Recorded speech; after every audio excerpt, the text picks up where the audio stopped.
తొలకరి జల్లుకు తడిసిన నేల మట్టి పరిమళాలేమైపోయెర వాన పాములు నత్త గుల్లలు భూమిలో ఎందుకు బతుకుతలేవు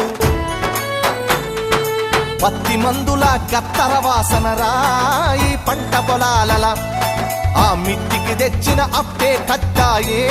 నా రైతు కుతికపై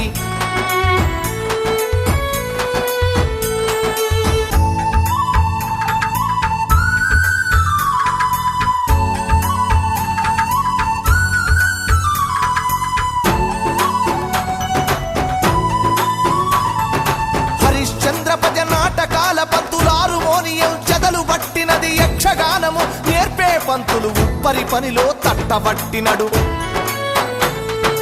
యాచకులు నా బుడగా సంఘాలు ఈ పల్లెల నిలిసి దేవా